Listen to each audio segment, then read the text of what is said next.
You did set all this up beforehand.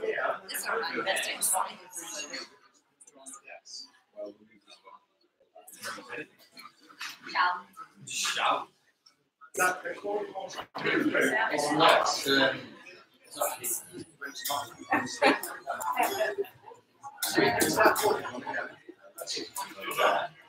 Got mute on. You got mute on.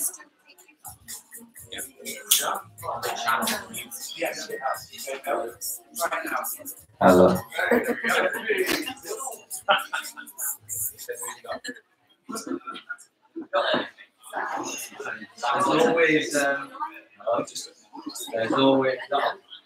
There's always technical issues wherever you go.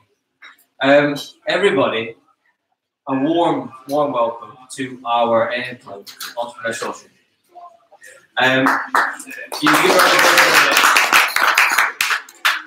My name is Daniel Halenko, and I am part of Entrepreneur Social. But specifically today, I wanted to just say that this is our birthday. So a warm round of applause for Entrepreneur Social for being a year old. We never thought we'd make it to be a year old, but we have, and it's been a whirlwind journey, and it's lovely to see faces that we've seen before and new faces. As I said, my name's Daniel Halenko, and the rest of the team, she's talking about here. We have Christina, we have Aaron, and we have Carolina on the decks at the back. We have a Warren who wasn't able to be with us today, and lots of other people that help us do what we're able to do, which is effectively run every single month Entrepreneur Social, which are the, I suppose, the brainchild of a person called Roger Hamilton. And they are meetings and groups of entrepreneurs like yourselves all across the world. There's currently 50 around the world across 7 continents, all meeting up every single month just to discuss topics around not just entrepreneurship, but how that can impact and make a difference on society. So one of the things that Roger taught us was about the United Nations goals. And you'll all see on your sheets, on your tables at the minute, you should see a sheet that looks like this. And a sheet that looks like this.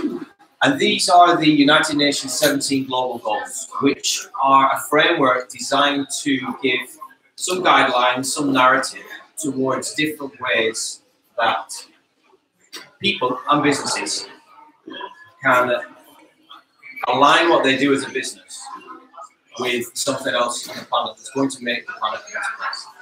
And they range from things from technology, through to poverty, through to education, food. There's nothing new and there's nothing special necessarily on them.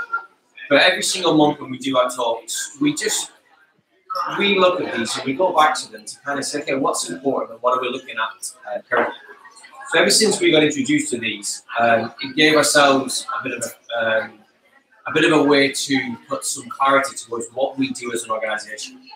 And it was Margaret Mead who once said, never forget that a small group of individuals committed can change the world, for indeed that's all who ever has. And when we were first creating Entrepreneurs for Good, we started thinking about profit, we started thinking about business, and thinking, well, until now, how can businesses who primarily just focus on profit, how can we start to shift that focus so it actually has a bigger purpose and a bigger goal? And it's not to become a social entrepreneur necessarily, but to say, well, you're a traditional limited company that exists and has a profitable social structure. But at the same time, if you can weave in these small things into what you do, then on a small scale, you're solving a problem. But enough small problems solved create a big solution. And that's what led us to starting to, within the Northwest, which is our little small microcosm, smaller. Micro, I always get confused. Whichever one's smaller, the microcosm. Within Manchester, how do we pull together a community of people who, in their own little spaces, and whatever they're doing their own bit, and enable them to meet other people as they go along, and together solve bigger problems. So you'll find on your sheets as well, you've got one of these this month. We've been dying to do these for ages, so why not do it the first time on your birthday? These are called opportunity knocks, and you do not have to fill them out. They're not compulsory, but very, very, very simple to do. And it literally is a case of putting your details down, and it's about finding out what you can offer to other people, what you're looking for in exchange, and what you would like to achieve or get done. Because I've spoken to pretty much at least 60–70% of the people here directly all the time. All of you have got wonderful stories. All of you are doing wonderful things, and yet you don't know the person next to you is doing something just as much wonderful and has the tools, the resources to help you solve your problems. And so, if when it comes to break time, you get your pen and you think your head on, and just put down on here whatever comes out of your heart, out of your brain, out of your fingers. And there's a pin board just behind the lovely Carolina, and put them down. And have a see if there's people that are in this room right now that you're able to connect with that can solve what it is, or that you might be able to help solve their problem. And that leads us on to the main reason, or the main thing that people come for every single month for our Entrepreneur Socials, and that is the speakers. What we like to say is you come for the content, but you stay for the connection. Because if you're just going to events for the content that's being delivered, then you're consistently having to do that to receive information. But if at each event you can leave making one more connection, well then by the time you've done 10, 11, 12 events, you've built a whole team around it.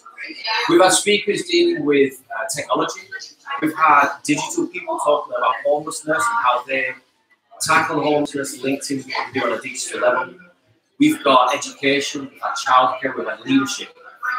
And this month, I want to introduce someone who I've only met fairly recently. I met through a wonderful man called Greg here, who heckled me at the last event. And since then, I have had the privilege to meet someone who I'm not quite sure how I didn't already know about, and who's definitely, with the things that she's been doing, has touched my heart and has certainly spiked my interest on a larger scale about what can be done. Sammy is someone whose journey, well, I'm definitely not going to go into her journey, that's her job to do tonight, but she has gone through the ups and the downs that all of us have gone through. And if you haven't, I hope you don't, you probably will at some point. And the insights that she's shown you with the ability to recognise what's gone on and then do something about it, whilst at the same time not accepting the status quo of existing every single industry we're in is a testimony to the strength and the heart she has. So without further ado, please give a wonderful entrepreneur, social, warm welcome to Sammy.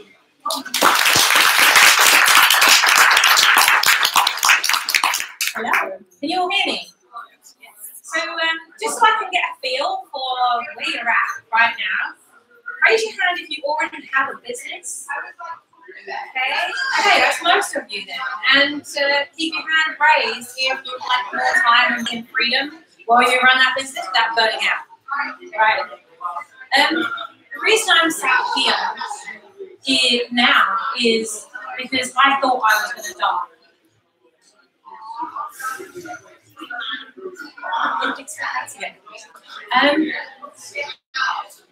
If you'd have been with me just 5 years ago, you would have been in a hospital bed at James Paget Hospital in Leeds.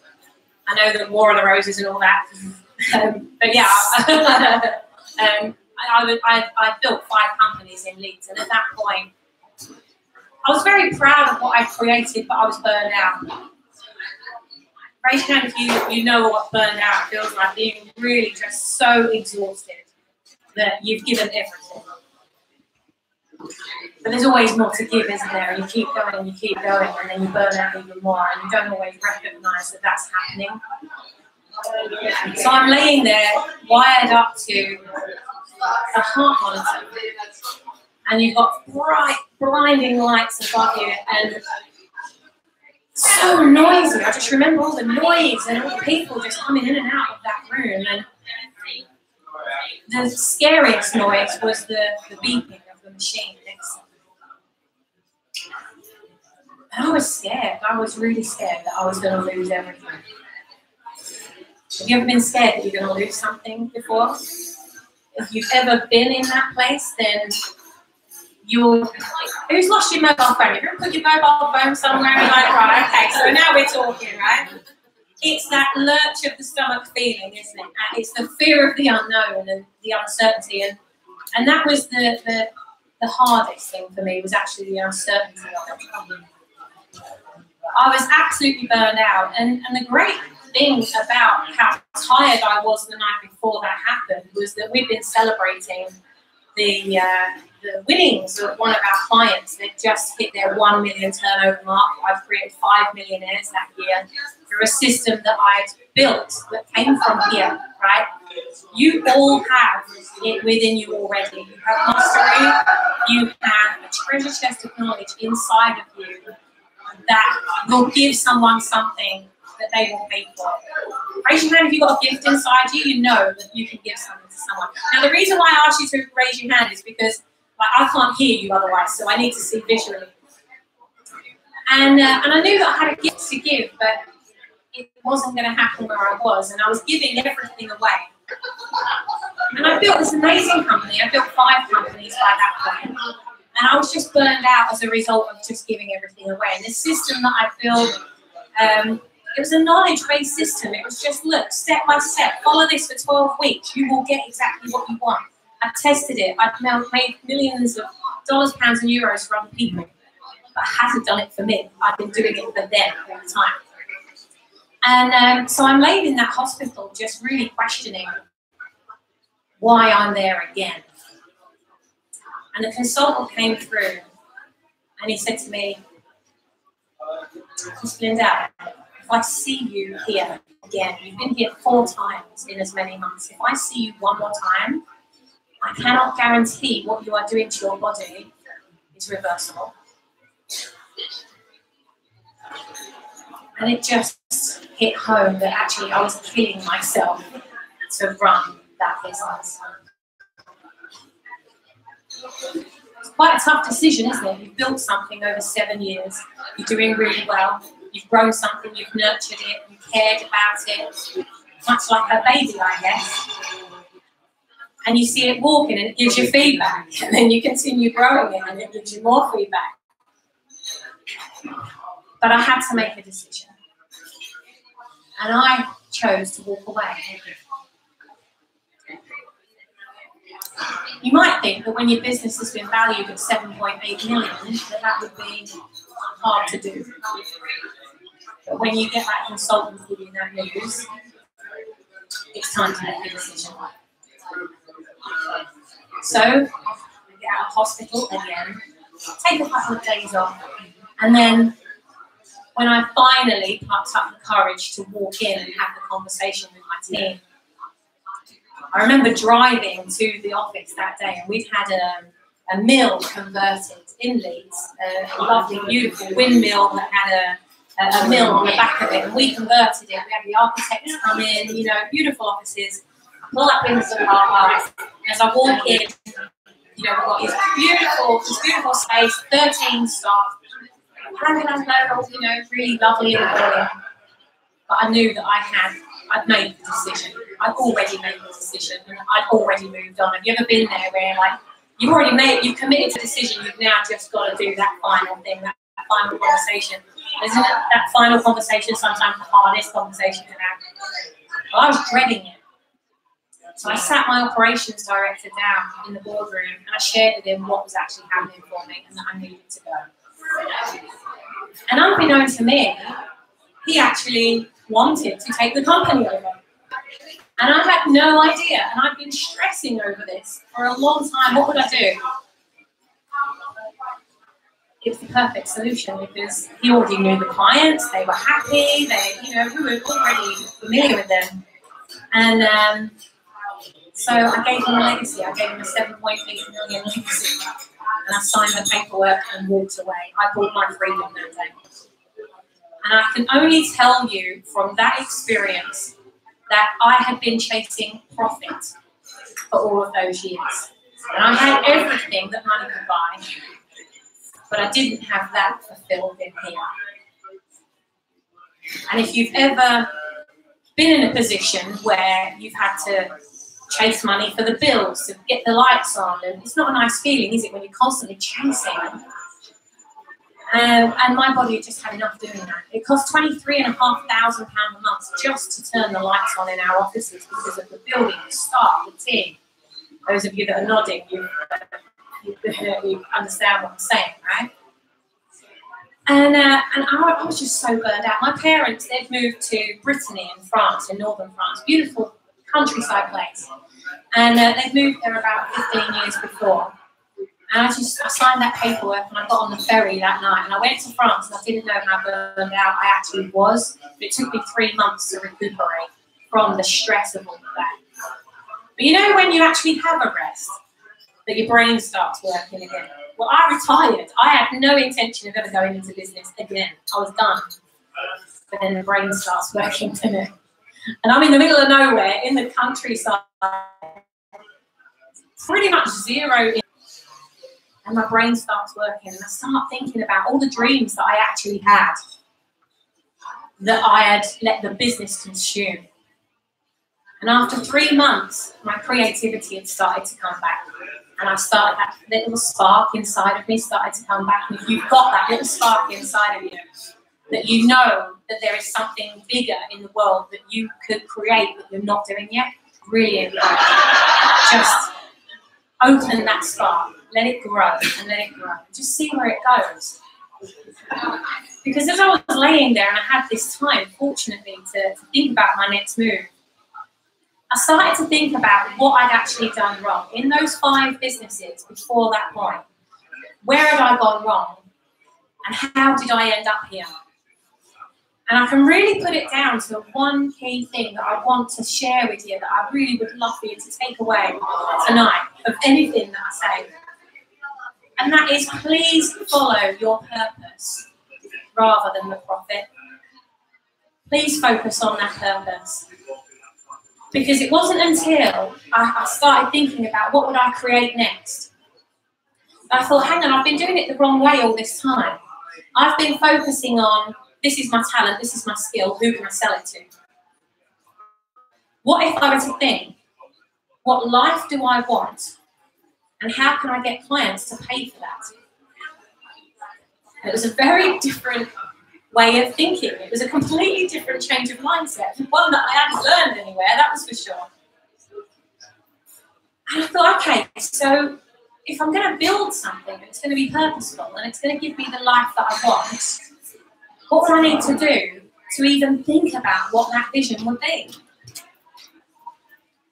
So I thought, okay, well, I know other people think in 3 years or 5 years, so I thought about that. And it just didn't seem big enough. So then 10 years, 20 years, it just didn't seem big enough for what I know that I'm capable of. And I stepped 100 years into the future. Have you ever done timeline therapy? Anyone here ever done that before? Wow. Timeline, seriously, timeline therapy is amazing. I'm no expert in it. But literally, I stepped 100 years into the future, and it was like I had a helicopter hat on. And it's like I had to put this helicopter hat on, and up I went, and I looked over my life, where I'd been, and where I wanted to go. And I knew I wanted to travel. I knew I wanted freedom. I didn't want employees ever again. I just wanted the ability to be remote and see all the things I wanted to see and still make money at the same time. It was kind of like, okay, how am I going to do that? How am I going to do that? So it was just amazing, taking that step 100 years into the future. And that might seem quite a long way for you, but it depends on what you're building. Raise your hand if you want to leave a legacy. You're in this for more than just living for today. So I encourage you, think 100 years into the future. It really gets you to test where you're at and your purpose for being here. So I stepped 100 years into the future, and I closed my eyes, and I just saw it, I imagined it, I pictured it, I tasted it. I started to live it, breathe it, eat it, sleep it, walk it, talk it in my vision. And I realized that what I was actually building was the world's largest brand building resource for entrepreneurs and purpose-driven businesses. And that's what lit me up. That's what I was going to build. Now, I didn't have a community. I didn't have anyone at that time. But it only takes one person to start a community. Would you agree, yes or no? It only takes one person. That person is you. And it's time to step up. It's time to create. It's time to expand your brand and start living your purpose. Because I can promise you that when you live your purpose, the profit follows. And that's how I ended up starting a global business with one person, me, making a decision to commit, to change lives on a global scale, not just one-to-one at a time. Because when I had my previous businesses, they were all service-based. So I was exchanging time for money. Raise your hand if you exchange time for money. There's a cap on that, isn't there? So I really encourage you, step out of where you are, put your helicopter hat on, step into the future, zoom into the future, and think about where you want your brand to land. Because when you know what the what is, would you agree when you know what the what is, the how becomes quite easy. And the people that are meant to be in your life manifest at the time they are supposed to be there. Well, now is your time. Now is your time to shine. And having then started to get that out there, get that content out there. Because when you're building a resource, you need to live, breathe, walk, talk, eat, and sleep like a resource. And so that's what I did. And I started blogging every day. I started to create videos every day. I started to reach out to people every day. And within 12 weeks of just building relationships and focusing on partnerships, I had £18,000 a month coming in. Within 12 weeks, zero list, no logo, no website, none of the things that I had sold in my previous agency. And I started focusing on brand, the brand behind the branding. And that's when I learned that once you put that in place, after 12 weeks of testing and measuring, that's when I was able to say, this is what this business is. Then you can start applying the logo, the branding, the social media, all of the strategies that get you out there in the biggest way. But I still don't spend any money on marketing. I spend money on people to do the marketing. And that's where you really will excel as entrepreneurs in business. is find the right people to manage those things for you. And Dan and I were talking last week about the difference between an entrepreneur and a business owner, and I'd like to just focus on that for a moment, because I think this is where the real difference will be. If you really are creating a legacy and you're on a global mission, here's the differentiation that I've certainly found. I work with, on average, 40,000 business owners a week through all of our social channels and our emails and all the different ways that we communicate and speaking. And the big differentiation that I found, it's all about the language that you use with yourself. So think about the language that you use when you're thinking to yourself about building your business. Are you saying, how can I make more money? How can I get more clients? How can I put the roof over my head? How can I make more sales? How can I? That's very business owner language that I've found over the years. As an entrepreneur, your language changes your life as a result of something I already know. How can you change the lives of others by taking something I've already created and using that yourself to get in front of a bigger audience?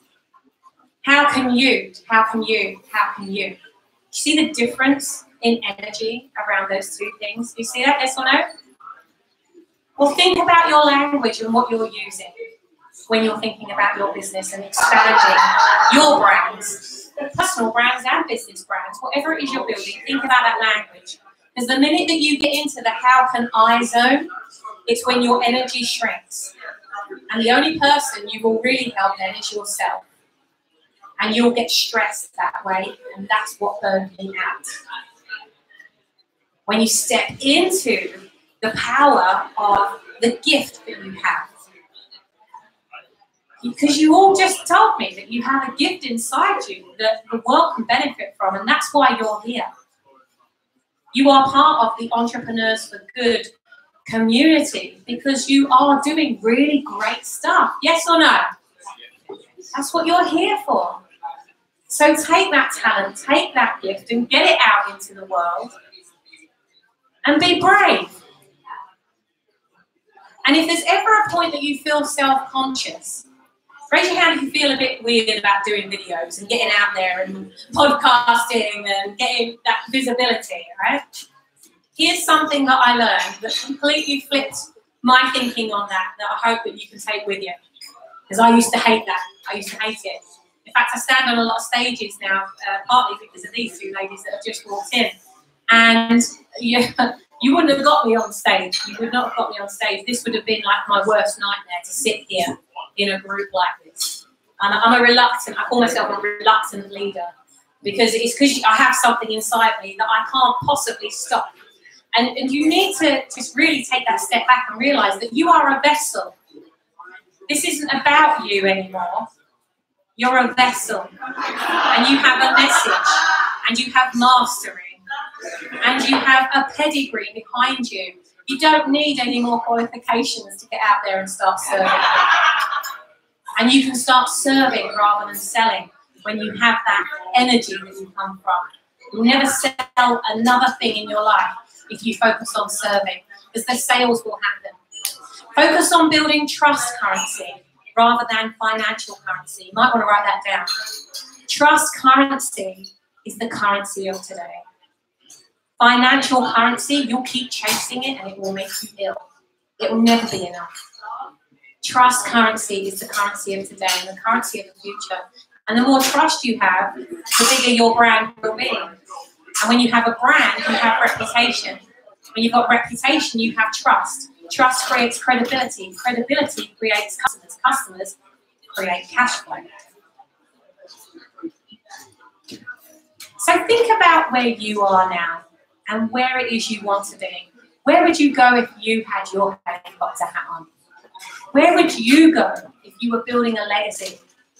If you were building something and it was so incredible that you could walk 100 years into the future and predict everything that was going to happen because you created it. And I'll leave you one last thing. You're not going to get the traction if you don't take the action. And I really encourage you to take all of the things that you learn from here, complete the sheets that Daniel just talked about a little while ago, get them up onto the corkboard, because partnerships have built my entire business. And why do it alone when you can have fun doing it along the way? Who wants to have fun while you build a business? Yeah? Who wants to make money while you build a business? Right? Who wants to have time to spend the money instead of, you know, working so bloody hard? Because business can be fun. It's about you making it fun. It's about you choosing and making that choice and that decision to get out there and do really good stuff in the world. And it's been a pleasure to be here with you today, and I hope that we get a chance to talk in more detail so I can find out more about what you're up to. You never know who I know that could be your perfect partner. Thank you.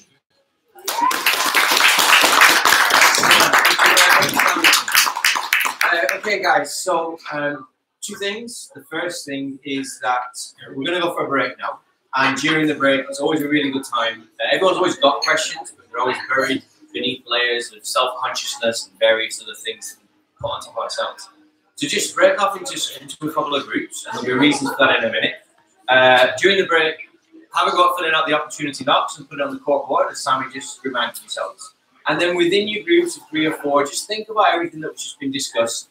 And before we start to find out how it can be applied, what has Sammy said that stirred something inside yourself? It might have been a feeling of uncomfortableness. It could have been the question that she's kind of poked that's made you suddenly re-look at something in a different way. But think of a couple of questions amongst yourselves, so when we come back after the break, we'll pick a couple of the best ones that we've got. And on top of that, because it is our birthday today, what do you have on your birthday? Cake. Correct. So we're going to bring some cake around as well, so you can have a little bit of food. So, opportunity knocks, questions and cake, and before we break, a round of applause for Sammy again, please.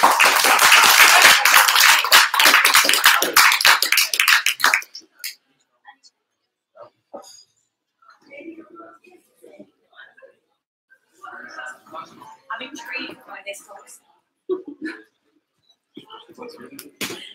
Hello, Mrs.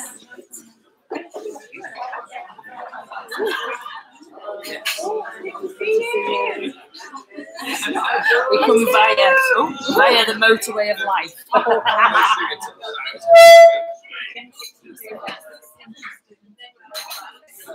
We're like really need it. Oh my God! I'm I'll wait till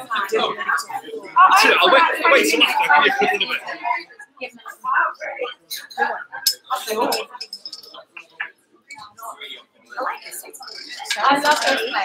It's so cool. I've never been here until about a week or two ago. And sorry, can I just say fast? Fantastic. I'm going to listen to the rest of the drink. Okay. Nice to meet you. So what have you been at your house today? No, it's Cheryl's house. Ah, very good. Very good. I sent you the document yesterday. Yes. Let me make sure I've got the right email address. What email address is it? I may have it.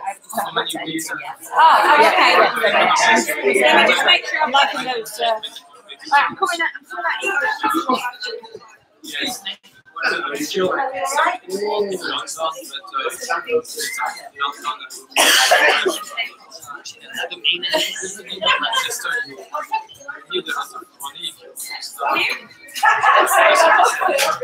why I'm intrigued.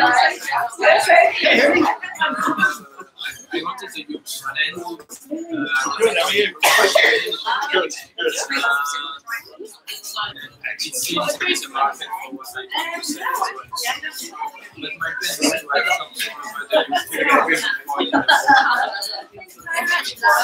have Sammy, now on the right hand, thank you. I've got one here. Coffee, please. Coffee. So the one concept is based on storytelling. Max sent me a picture I've got to take whether it has 20 minutes.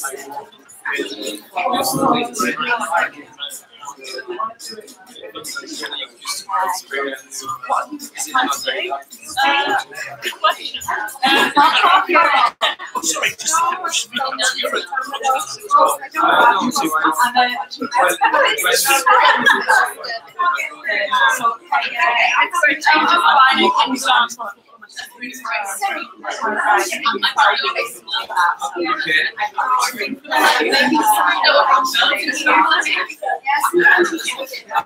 Yeah, so I've applied to a few colleges to get different classes. So I got sociology, and English.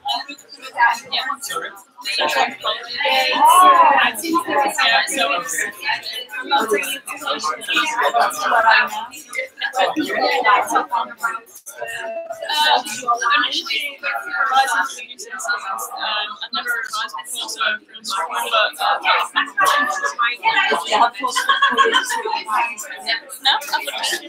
Oh, right, okay.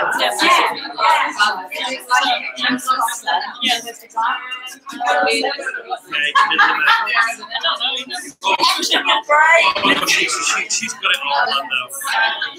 Just because she can't put a finger on it right now. She chose the university she went to years ago. She chose being a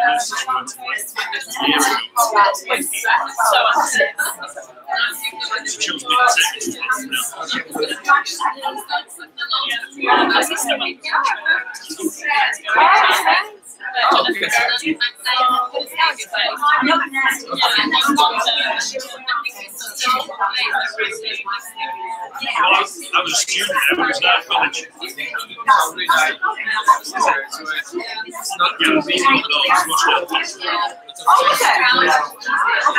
That entire block.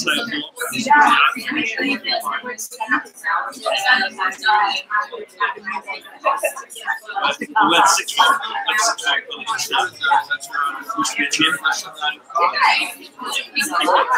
A gym for college. I know. Basketball court.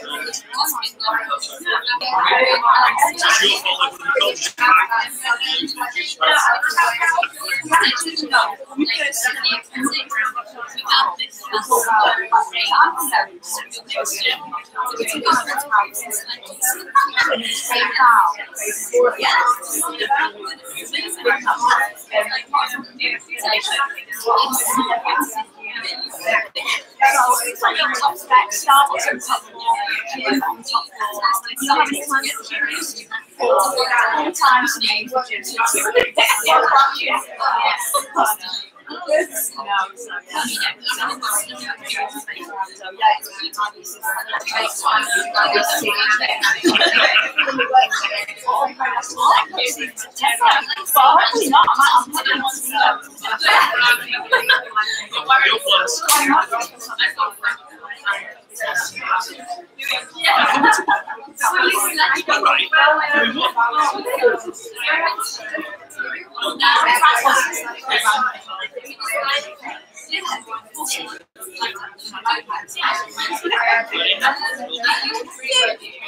Yeah, your mum's boots were like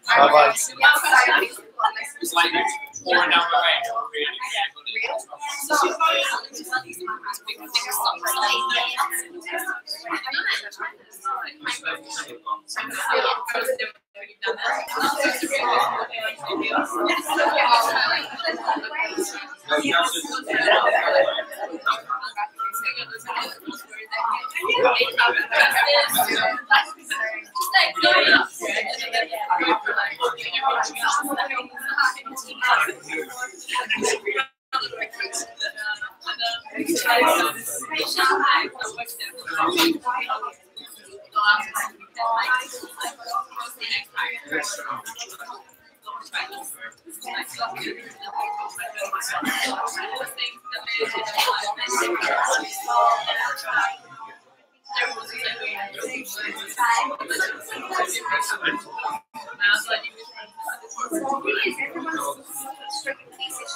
I'm coming here over.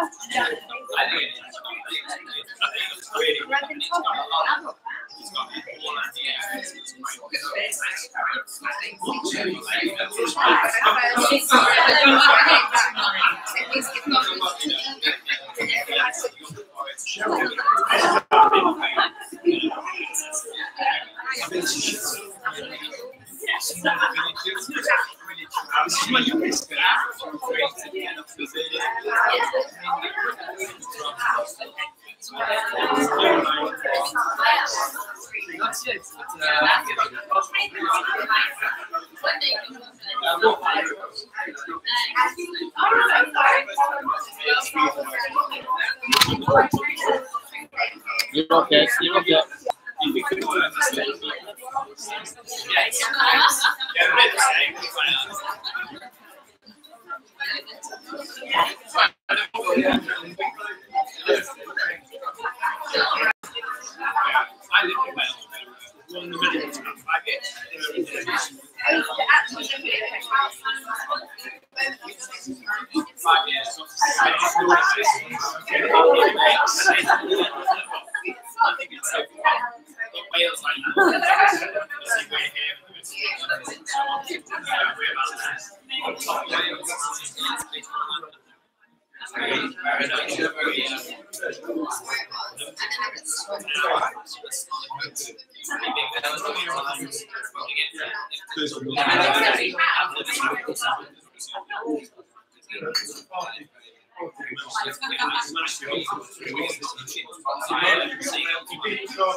Yes.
So you need to go back in 2 days and make a things like that.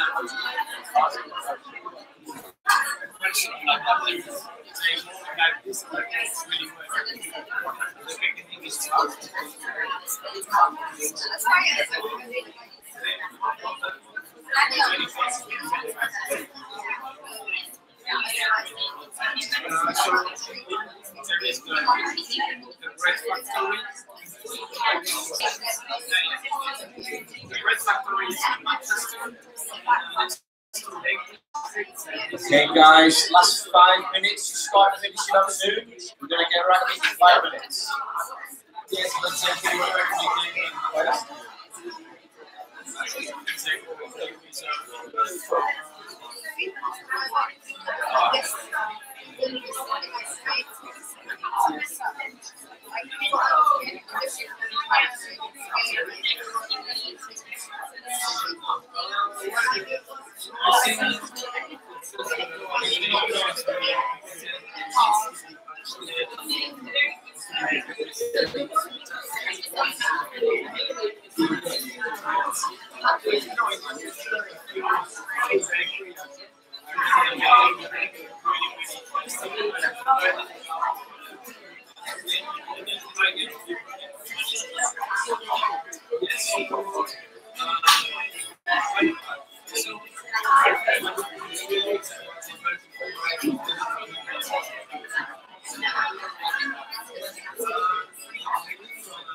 Yes.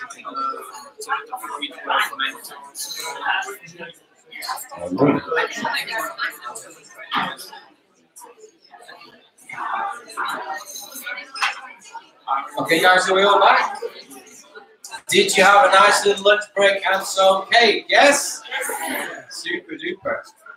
So we're going to have about 15-20 minutes now with some questions. I love seeing the board filling up with opportunities. Thank you very much for that, and I hope from some of the posts on there you have found something you can make.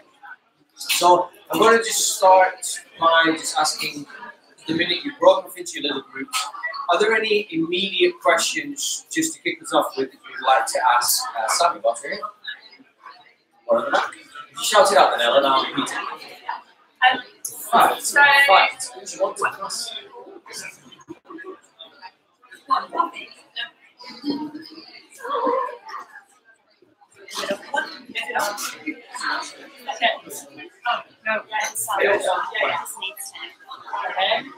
Yeah? Okay. Hi. So you were talking about building your community, and you said that you built it pretty quickly before you even thought about using social media. Any tips about how? Because at the moment, it feels like the only way you can think about building and growing a community is through using social media. So, yeah. Oh, I absolutely used social media. I really did. I didn't know how to use it. I just did. I just did what felt right, and that was to serve. And I felt that if I created what I call now a heartbeat-based strategy, like what would make you feel really special if you were looking for something?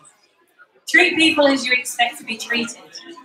And one of the key things that I did, bearing in mind that when I bought the domain name, so over that 12-week period when I started launching this company, on day one, I knew what domain name I wanted because I'd done my research already. So I wanted to buy how to build a brand. So I bought the domain name, which was about £6. And then I bought hosting, which was £10 a month. So that was 30 quid over the 12 weeks.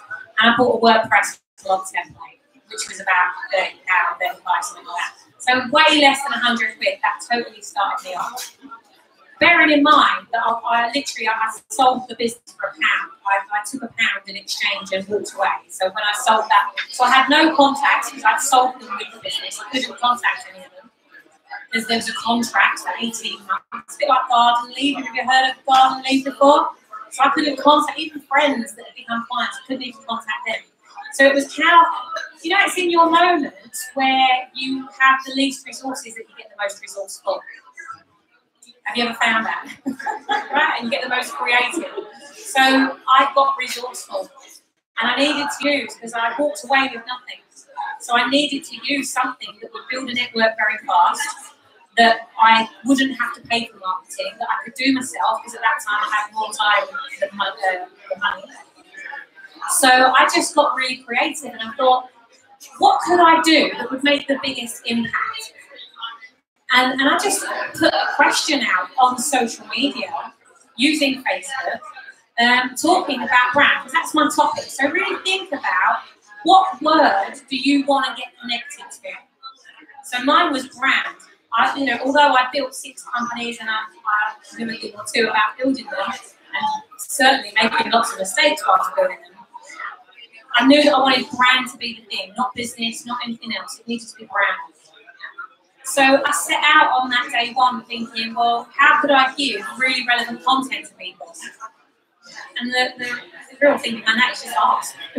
You want to ask what people want to know, then you're going to give them exactly what they need to hear.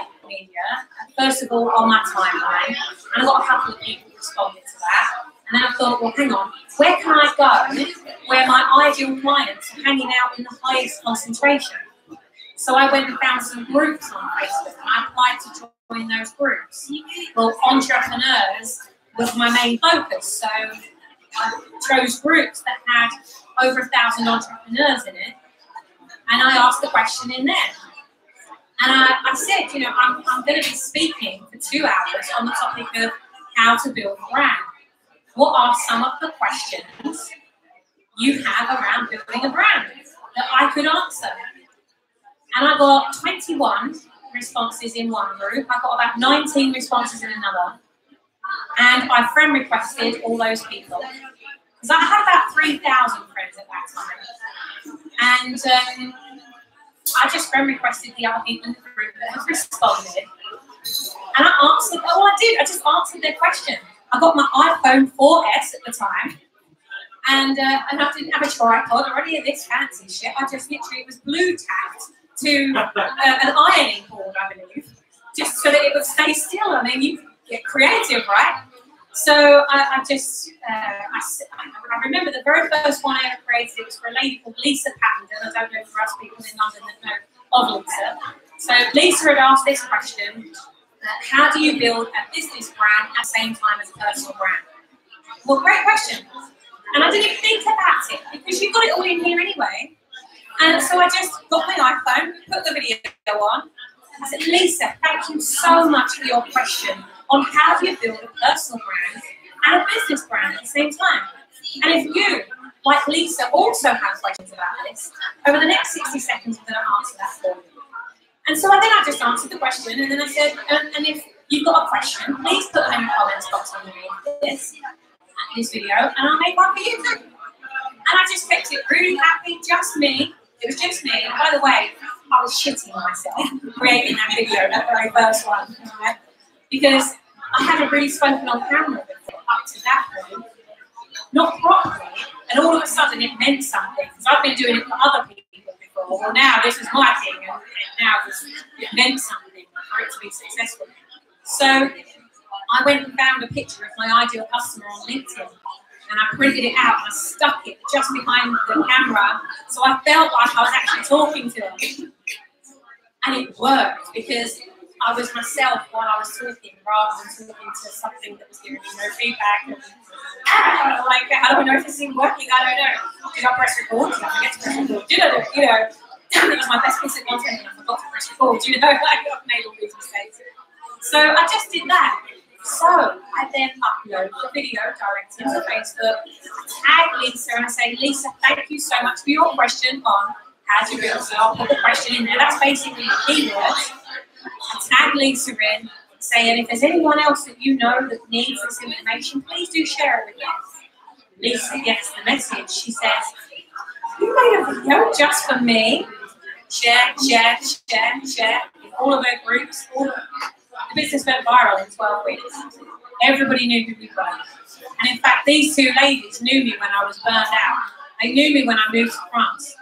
That, you know, these are two of my oldest buddies, really, and we met through another organisation that you know, is training people how to have a better life through speaking and through sharing that message. Well, I had a business partner at the time, and it was him that was going to do all the speaking, so I didn't really listen.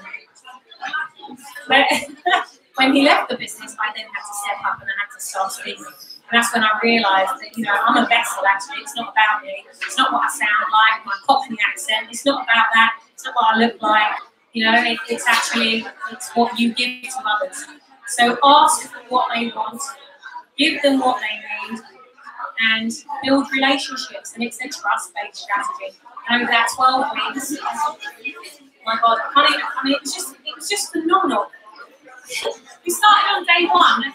Our domain name, when we bought our domain name, How to Build a Brand, it was 473 million in the Google rankings the day we launched it. Like 473 million other results showing up for what I wanted to be found for.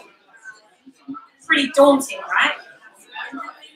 But I didn't look at any of that. I just focused on purpose. I just focused on, okay, so if I can change Lisa's life and she can share that and she can change other people's lives, actually I can reach millions of people through changing one life at a time, because they will then go on to change lives. And I learned that pretty quickly, and that's how I found that building a brand and then the branding. You know, once I then had the money coming in, I had 18 grand a month coming in after 12 weeks. I thought, what the hell am I doing now? 23.5 grand a month to open the doors in that business, stressed out, burned out, in hospital, and now here I am living in a holiday cottage in France, earning 18 grand a month. I've got no overheads, no staff. Why didn't I feel brave enough to actually do this before? What was I doing? And all I did was implement my 12-week strategy on myself. And it, you know, the one that had been making millionaires, that's all I did. That's all I did. And I put my money where my mouth was. I chose to do it, and I built that strategy. And within that 12 weeks, we then were in 24 countries, and it just expanded from there. So please just give. Do not expect to receive, because giving and receiving is the same energy. And what I've really learned over these last 4 years of building this up now, and you know, we've got a company in Canada as well now, and what I've really learned is that by giving, you naturally receive, because they're the same energy. The more you give, the more you receive. The more you receive, the more you can give. So you have to charge. You have to charge. I had a conversation with the guy that was sat, he was taking photos a little while ago. Oh, Alan. I had a conversation with him, you know, I'm going to do this and I'm going to give it for free. And I said, no, you should charge for that course. He said, no, I believe the content should be. I said, when people don't pay, they don't pay attention. At least charge them something and give it all to charity if you want to. Do really good shit with it. But you must charge, otherwise they won't pay attention to it. Why would you want to put really good content out there that just falls on deaf ears? So there's ways to get that content out there, but if you're going to make a course or something, then do think about looking at something in there that they give back to. Does that answer your question? Yes. Thank you very much. We've got one other question over on the left here. Actually, just at the back of your question, maybe I'm asking something quite obvious. Is how do you then monetize that in this way? How do you decide how to monetize it?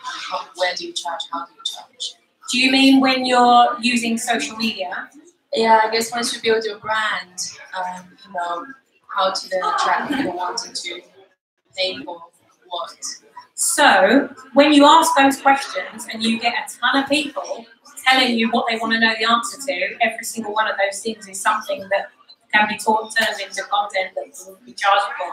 So as I was getting all the questions, and then putting another video out, of course, I'm getting more questions underneath that video because I'm encouraging people each time to ask me more questions. You know what it's like when you ask a question and you answer it, and then another question pops up. And you know, that's the great thing when you start serving, is that you'll find that for every problem you solve, you create another problem. So people were coming to me to cure invisibility. And then they go, whoa, holy fucking noodles, I've got all of these clients coming to me, how can I manage all of this? Well, then you want to systemize it. You want to systemize yourself out of the business so that then it's a choice. It becomes choice power rather than willpower, trying to get through the end of the day. And you'll just find that people are asking you for more and more. So one of the things, in fact, Red, if you want back, please. Oh, yes, please. One of the, there's a wire down there as well. One of the things that I did was I collected all of those questions, because these are problems, right? And your job as an entrepreneur is to collect problems. Collect problems and give people what they need, give them the answers. So one of the things I did over that 12 weeks was I wrote a book. Who here has written a book? Hannah, have you written a book? Fabulous.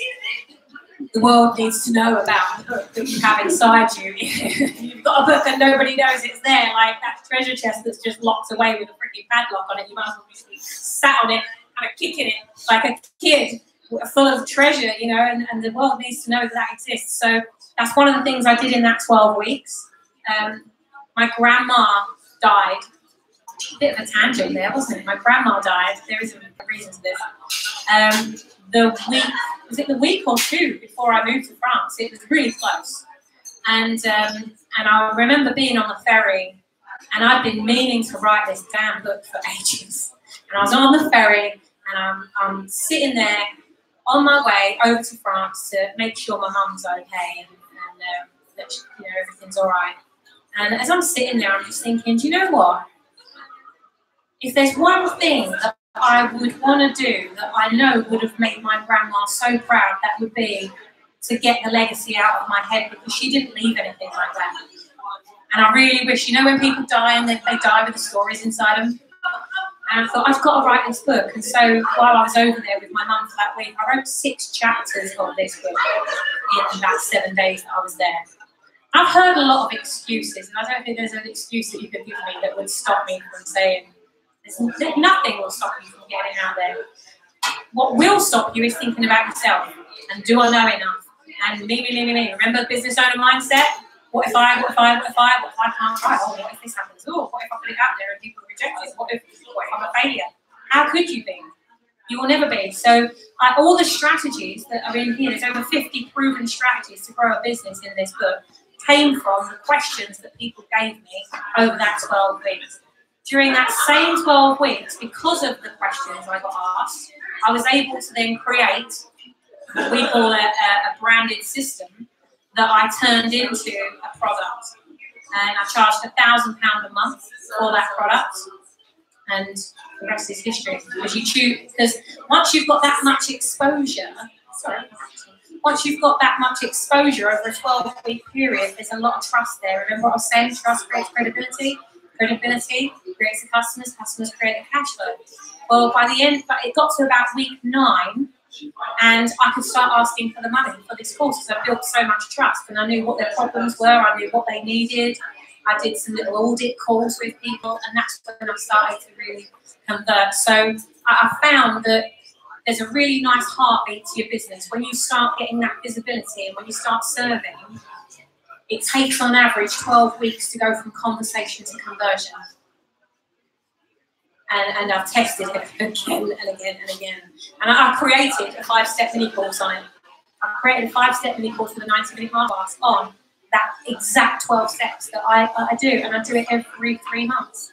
And I can predict what income we will have. I can predict what I don't do today is going to affect me 12 weeks from today. It's like if I have a shit day, I can almost go back to the calendar and I can tell you that I didn't do anything that day to change someone's life. Who follows Abraham Hicks? Right? Abraham Hicks. I love Abraham. I think we were talking about it when we were at dinner the other week. There's something that Abraham Hicks says that I'd really like you to write down. If you've got a pen with you, put it in your phone. Whilst whatever someone else is gaining, you will never be deprived. Whilst ever someone else is gaining, you will never be deprived. So even if you quit everything today, like raise your hand if that would scare you. If you quit everything today and had a completely different life and you just walked out on everything that you knew, blank canvas and started all over again, right? But I can tell you, I'm living proof that even if that happened to you, even if the very worst happened, you are so resourceful. You've got a whole lifetime of contacts, heart, purpose, passion. You've got all this inside you. And all that will happen is you'll get resourceful with it. But what you will do is you'll create the life that you are meant to be here for. And sometimes you've got to be scared to get that growth. So I hope that answers your question. You monetize based on answering people's problems, and you create to serve their needs. Excellent. Okay. Thank you very much. I have one question which kind of didn't come up when we were going through your journey earlier. And it is when we were speaking, I think it was the first time we were speaking, you were sharing with me the time when you got invited on the documentary, you went to South America. Yeah. Just share with everyone that story, how that came to be, and as a result of that, what it was about, and that journey that took you on. Thank you. So last year, I got put forward for a documentary called Awakening Giants. And that was probably the scariest thing I've ever done in my life. Even more scary than giving everything up. I mean, having cameras in 15 hours a day, just capturing your tears, your snot, like breakdowns, breakthroughs, everything, right? And the whole point of this documentary, effectively, is take 100 global change makers, divide them across 5 locations, so there's 20 in each location, and put them under an intense amount of pressure and stress, and see how entrepreneurs and real leaders really do react under pressure. And they did all kinds of stuff to us, the complete mind stuff. And probably some of the things, you look at it and you get excited. Well, it didn't excite me. Like a 40-foot pole with no guide ropes or anything, just these huge oversized staples up this thing, you know, no way of kind of supporting yourself. And you got to get up to the top and then get on it using only your core strength and faith to stand on top of this pole. And man, that pole beat me. It beat me, and I was gutted. I was absolutely gutted. That first day, you know, I'm surrounded by 19 other global change makers, and they're just throwing themselves up this freaking thing, making it look really easy. And I get up, and I made the thing that I did wrong. This is where I went wrong. I made a decision that halfway would be all right. And I got halfway up this thing. Well, actually, I got about 8 steps up this thing, and my mind started working against me. And I was listening to it. That was the problem. I was listening to it. And I got up about a quarter of the way. I'm about 10 feet in the air at this point, and it's boiling hot. We're up in 5,500 feet up in the mountains of San Diego, in this forest, all these really tall trees. You can smell the alpine, the sun's beating down. You can hear the mosquitoes around, right? Oh, I hate mosquitoes. Who hates mosquitoes? I really hate mosquitoes. And I'm thinking I'm going to get bitten. So my mind's already working against me. I'm thinking about how I'm going to get bitten, all these other things rather than the goal. I'm not focused on the goal. I'm thinking about what I look like, what will happen if I fail. I'll be branded a failure. And all these things going through my head. And the cameras are all rolling, the stress is on, the pressure's on. And I get out there and I have my rings on. So my rings are digging into these metal poles. And so my brain starts saying, you're going to slip because the mosquito oil that's on my hands is now making it slippery, and then my rings are hurting, and then I'm telling my brain all these things. I get about halfway up this pole, and I just went, I'm done, get me out of here, I'm done. And all these entrepreneurs, they go, come on, Sammy, you can do it, just one more step. And I'm thinking, oh my God, I can't do it. And I find somewhere within me to pull me up to that next step. And I get to it and I say, no, I'm done. Because I've told myself that it was okay. So they said, okay, and so they get me down, rescued, which was highly embarrassing. And the worst thing was, I sat down and I saw other people then going up and doing it for a second time. I couldn't do it the first time. So I started building up the courage and thinking, oh, okay, I'm going to give this another shot. So this lady, Peggy O'Neill is her name, she stopped growing when she was 3'8". So she's smaller than my 4-year-old niece. She's literally here. And she decides she's going to give it another go. Well, the staple things that are up this pole are higher in between the gaps than her actual height. So she's dragging herself up this pole, whereas I was just using my leg strength to push me up to the next one. And she does it. She gets 40 foot up this pole. She stands at the top and she goes, I can do it! And then throws herself backwards off the thing. And there's a person at the bottom with a rope, right? Not expecting it, unfortunately. She didn't hurt herself or anything. But I just thought, oh, no, she's got it. I've got to do it. And I just went to stand up. And they said, right, everyone back to the hut, we're done. I was gutted. I was so gutted. And we get back that night and I'm gutted. I just know, I felt like I failed myself big time. And then the next day we were in this room and we're in this horseshoe and we're being delivered this like leadership training. And I'm sitting there, and have you ever had that period where like you're just internally combusting because there's like stress or pressure or you're upset about something, and it was so big, it was this massive knot in my stomach that I was finding it hard to swallow because and I'd obviously gone red by that point. I was changing colour because poor Donna Tornillo, a gorgeous friend of mine now, and she didn't really know me then. She sat opposite me in this horseshoe and she can obviously see what's happening to me physically. And the mic is being passed to each of these people and they're delivering it to the camera, and I'm thinking, I don't want to. Oh my God, I've got to speak, I don't want to speak. Oh my God, I'm such a failure. And I'm telling myself all this shit. You ever been telling yourself that to get that? Oh, well, I was sitting there and that is overtaking me. And this is only like, 5 months ago? So they get to the point where Betty sitting next to me, she takes the mic and I'm thinking, oh fuck, I'm next. Oh my God, what am I going to say? What am I going to say? They've all got through these massive defeats and they've, all these horrendous things and all this stuff they've got through it. And they get to that and she passes me the mic and they say, right, we're out of time. And I've just got the courage to do it. And I thought, oh my God, something is telling me that, I don't know what's going on anyway. They say, right, we're going to break and then we're going to start with the next piece of training. So all the cameras get switched off. Donna beelines me. So Betty, she's got up, she's gone over to get the glass of water, and Donna comes and she sits right next to me. She looks me straight in the eye, she puts her hand on my shoulder and she says,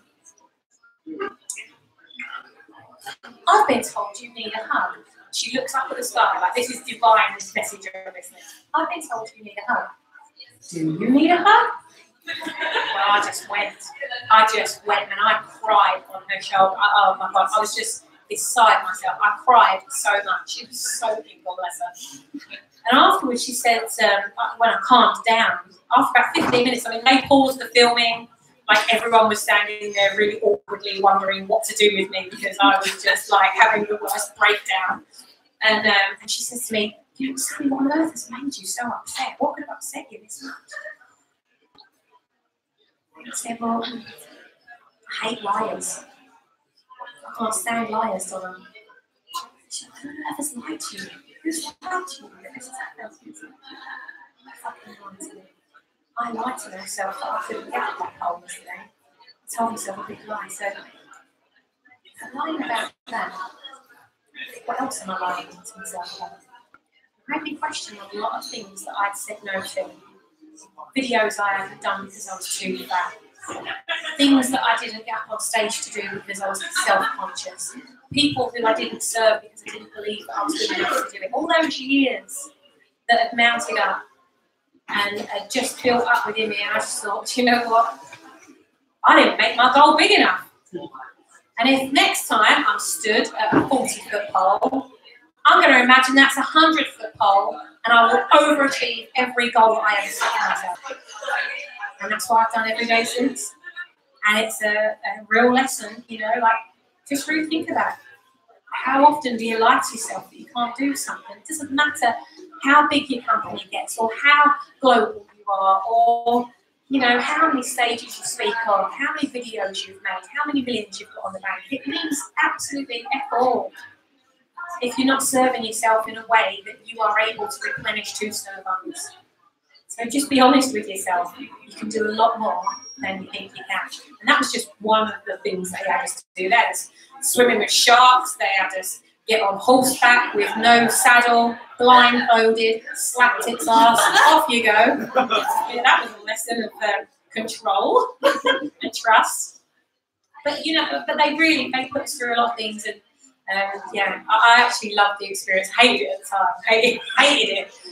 They had us do an apprentice-style day. We're running around San Diego, raising money for a kids' charity. We've got to get on this boat that they charge $20 a person for. Well, there's 5 of us at the film crew, and our task is to get on the boat and get our picture taken at the top without paying to get in. I mean, it was just all kinds of stuff that they had us do, and it was fun. And yeah, you get resourceful, like I said at the beginning, you get resourceful. But you know the biggest thing about that is partnerships. You can do anything when you have the right mindset and the right mentors around you. You can do anything, literally. Sometimes there will be people that believe in you more than you do. And it's those times that you need them. Thank you very much for that.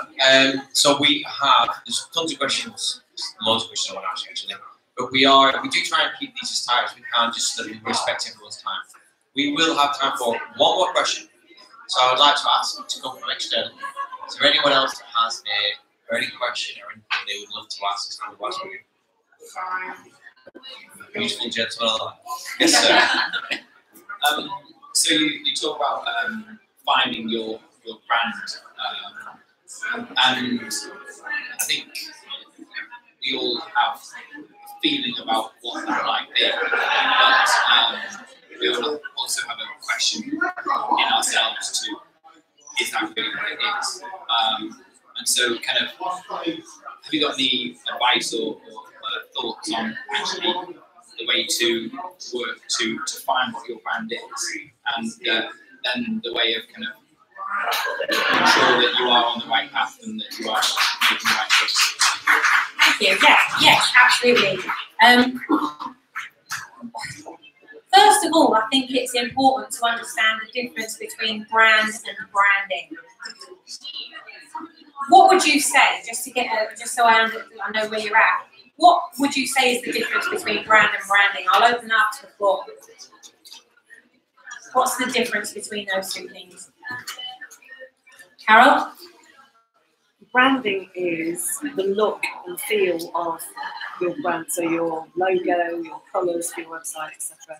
And your brand is what you stand for, what you deliver, what your values are. Fabulous. Any others? Cheryl? You've been listening to me. Fabulous. Okay, so what she said was your brand is what other people say about you when you're not there.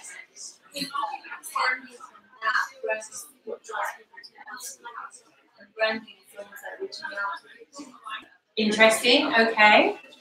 Any others? Contribution as well is I would think brand being less tangible, the feeling that's around whatever it is that's branded, and branding being the mechanics of how you might achieve that. So you stuff this down a bit. Great. And you see, everybody has a different view of that. So that's why I like to find out what people think these two things are. I like to keep things simple. Who likes it really simple? I love simple stuff. I'm a creative. I like everything as simple as possible. The real difference between those two things is that your brand is trust and your branding is your trust mark. Does that make sense? So your brand, like Dan said there, your brand is completely intangible.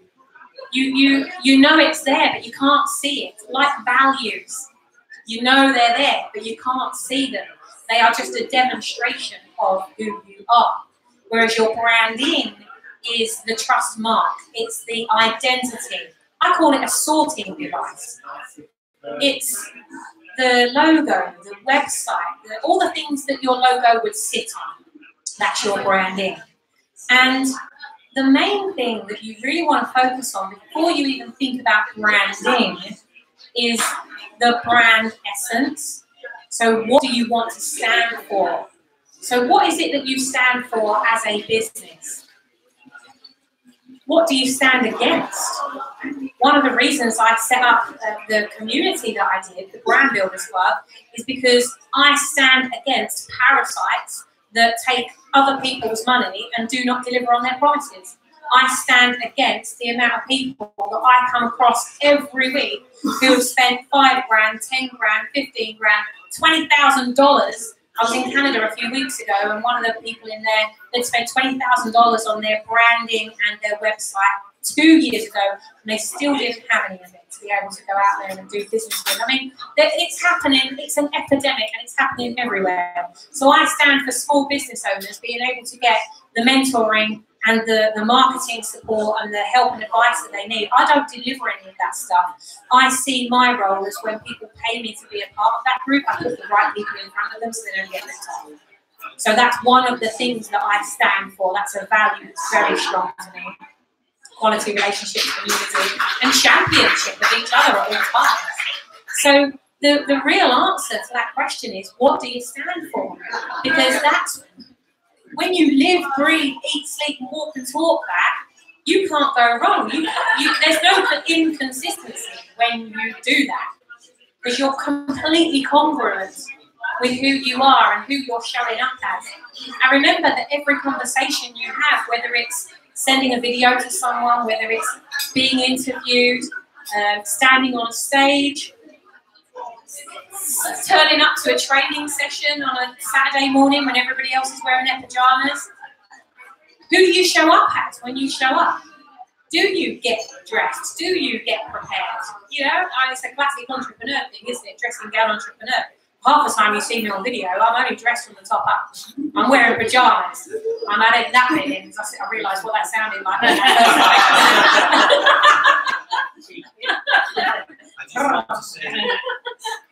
I feel it's important to say the video that she did for us the other week when she was still here, she was fully dressed. Oh, what's that? Yeah, I mean, that's the classic thing, isn't it? It's just that who do you show up as when people are seeing you? You right now are the god or goddess of first, last, and lasting impressions. So what impression do you want to make? What do you want to be known for? And have you ever heard of a poem called The Dash? You know The Dash? I'd encourage you to go and Google it. Google it. It's by Linda Ellis. It's called The Dash. And I'm not going to spoil it for you, because I want you to go and read that poem and take from it what you need to take from it. Because it is all about what you stand for and what life did you live. What did your life stand for while you were here? And really think about that, because that is your brand. You turning up on time everywhere you go, that's your brand. You making a commitment to be late everywhere you go, that's your brand. When you walk into the room and you're the smiley one, so everybody comes and talks to you because you smile so much, because you've got your teeth out and you're fun to be around. That's your brand. If you're Mr. Arsehole that's going to sit in the corner and just want to talk to me, that's your brand. What do you want your brand to be?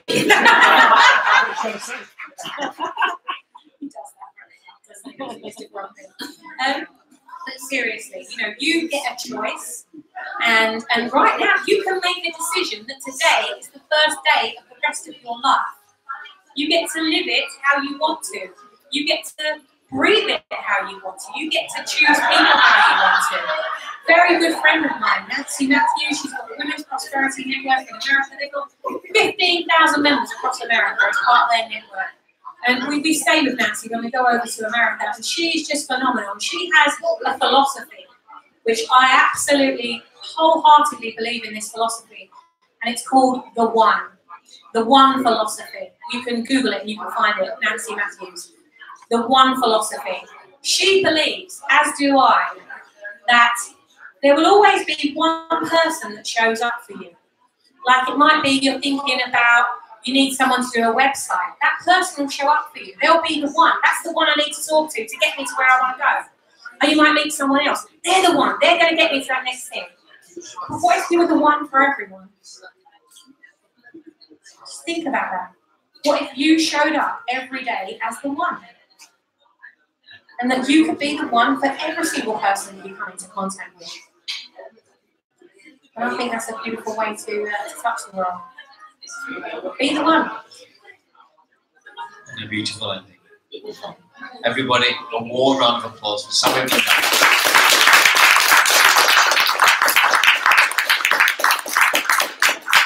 we will we'll wrap it up there for today. A little bit longer than usual, but I hope it has been worth every single minute to stay behind. Just as a reminder from where we come from, Entrepreneurs for Good. What has driven businesses for the last 20, 30 years has been competition. And it has done a good job at pushing and driving economies and innovation. But there is no greater competition than collaboration. There's no greater competition than connection and contribution and working together. And the businesses that are being forged today that are going to lead the future of all businesses and economies in the future, that will build trust, as Sammy said, trust is the new currency. Whether you are doing it for that driving factor or doing it from your heart, that's the blunt reality of it. Are the businesses that understand that they exist to serve as a problem, they provide a service, but they also certainly do not take, and at best provide a benefit to the wider society or even their local society. And at Entrepreneurs for Good, that's what we want to foster here. How do we make money and make a difference? How do you go about making sure that you're looked after, your family's looked after, your team are looked after if you've got a team, but at the same time, you're building a legacy, building a benefit. And it sounds a positive, negative, but we started when me and Christina were looking at a recent business that we're working to do with smart technology is how do you set a business up so that if you weren't there, it actually has more of a negative impact on society than if you were. That way of looking at things to make sure that every single aspect of what you do contributes in some way. And that's what we want to try and build more and more here. And I hope that tonight has given you inspiration. I hope you can see how many more people there are that think similar things. And I hope that you're able to go away from this and implement one thing. Listen to some of the videos that Sammy talked about, listen to the forum situation, and just make sure you can take one thing at every single event you go to, every single week, one step further forward. And in 52 weeks, you'll be 52 steps further beyond where you were. That's the easiest thing that I've certainly found to do. And I know you're talking about 12 weeks in France. That's it, every single week. By the way, these books, they're usually £20, but you can just have them at £10 tonight if you want. I think I've got 10 of them. Have you got 10? Yeah. Just 10. So if anybody wants one, go and see Greg and I'll send for you some great strategies in there. It's what helped me build my brand. So. Oh, fantastic. If you're in a business or you want to start a business, it's a really good piece of information. We're slowly going through this, building up this the week. Yeah, there's a lot of information in this. It's one of these things to take away, find the bit that you need, because I suppose wherever you are in your journey, yeah. Step by step, you'll build your vision, your mission, your pitch, you'll build all those things going through that. And then start getting the traction by taking action, right? So, who has, last thing now, you're in a place called Chapter 1 Bookstore. I'm always interested. Who's never been here before? Raise your hand. Still half the room. Wow. I hope you will all agree that all bookstores, if you've been to a bookstore, I don't know what, all bookstores should feel like this. Look at this. Beautiful, comfortable, with food. I have no idea how much cake I think well, okay. We seem to come here earlier and earlier every month because it's really, really nice. Exactly. So what time do you want? They're open till like 11 o'clock or midnight during the week. It's brilliant. So it is a wonderful bookstore, but so we always want to just recognise that. I want to give a big thank you to Roger Hamilton and to Entrepreneurs Institute, because if it wasn't for them, they're the people that made the posters behind you. It's the journey that me and Christina have been on for the last couple of years now, and completely opened up our social network to see and find other people that are thinking at a global level on how to solve problems, and whether some of them really are global issues and global problems, and some of them are just local problems. But it got us really connected with entrepreneurs with a greater purpose. I want to give another thanks as well to the IOD, because we partnered with the industry directors for the last year. They've not been as visible in the last couple, because we're quite busy in Manchester currently. But through the IOD, we're able to, they're the UK's largest independent leadership organisation. And we exist within IOD to kind of inject a bit of purpose, a bit of thoughtfulness, a bit of consciousness into the future leaders. And last but not least, once again, a big thank you to Sammy for joining us today. So for myself and for everyone else, thank you very much.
Thank you, everybody. I hope you have a wonderful evening.